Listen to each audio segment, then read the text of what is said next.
Saya nak tahu apa identiti kita sebelum ini. Now, saya pun ada soalan. Kenapa kita terlampau selesa dengan kedudukan kita, di mana kita terlalu takut sangat nak belajar dengan orang luar? Apa salah kita belajar?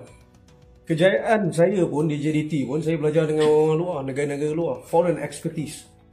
Jadi, kalau kita nak kata kita ketepikan local coaches, tengok berapa ramai coach sebelah local coaches, young coaches yang ada masa depan. Ada coach Nafuzi, Aidil Roma, Aidil dan yang lain-lain. Now, jadi bagi saya tak masuk akal. Dulu pun bukan kita tak pernah ada coach Wegang. Di Johor pun kita ada Michael Urukalo. Jadi benda-benda ni, komen-komen macam ni tak patut keluar lah. Because sekarang ni apabila kita tengah cuba nak ada benda yang baru, patut semua pihak memain peranan untuk memberi sokongan yang lebih positif. Benda pun baru berlalu, takkanlah besok kita nak tengok kejayaan terus. Jadi bagi saya, lain kali sebelum kita buka mulut, kita kena berfikir dengan secara yang lebih rasional. Fakta-fakta dah jelas, ada depan mata. Jadi semua benda perlukan masa. Bagi masa dan sokongan. Jadi kita boleh nampak keyakinan kepada watak-watak yang ada pengalaman towards Malaysian football dan share dengan foreign expertise. Bermakna is a joint collaboration of ideas dan juga pengetahuan. So itu yang tengah berlaku sekarang. Jadi bagi saya, kalau kita betul-betul minat bola sepak tanah air, kalau betul-betul kita nak tengok benda ni berkembang dan ada improvement dan progress, kita harus memberi masa dan sokongan dan space untuk mereka menjalankan tugas-tugas.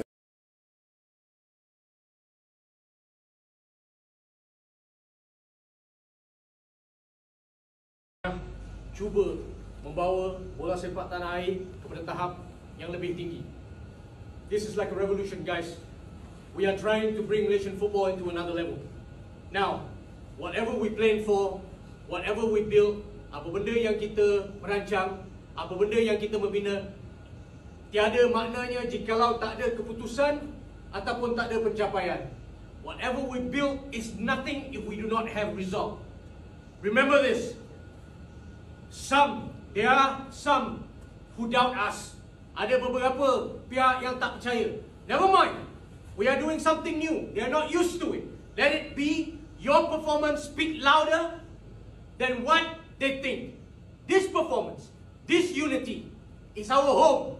It's time for us to show our true fucking colors. Guys, if we change football in this fucking country, jikalau kita tukar bola sepak dalam tanah air, it's all because of you. No one else. You are the warriors. You make them feel the sense of belonging. You make them feel belief. That is what we want. Kita nak diorang percaya. Dan salah satu cara mereka boleh percaya adalah apa benda kita tunjuk perwatakan kita. Show our character. Fighting spirit. This is our home. Alright, go. Let's go. Satu, dua, tiga. Cuba membawa bola sepak tanah air kepada tahap yang lebih tinggi. This is like a revolution, guys. We are trying to bring Malaysian football into another level. Now, whatever we plan for, whatever we build, apa benda yang kita merancang, apa benda yang kita membina, tiada maknanya jikalau tak ada keputusan ataupun tak ada pencapaian. Whatever we build is nothing if we do not have result. Remember this. There are some who doubt us. Ada beberapa pihak yang tak percaya. Never mind.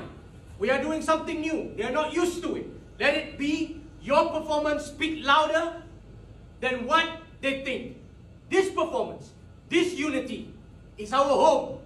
It's time for us to show our true fucking colors. Guys, if we change football in this fucking country, jikalau kita tukar bola sepak dalam tanah air, it's all because of you. No one else. You are the warriors. You make them feel the sense of belonging. You make them feel belief. That is what we want. Kita nak diorang percaya. Dan salah satu cara mereka boleh percaya adalah apa benda kita tunjuk perwatakan kita. Show our character. Fighting spirit. This is our home. Alright, go.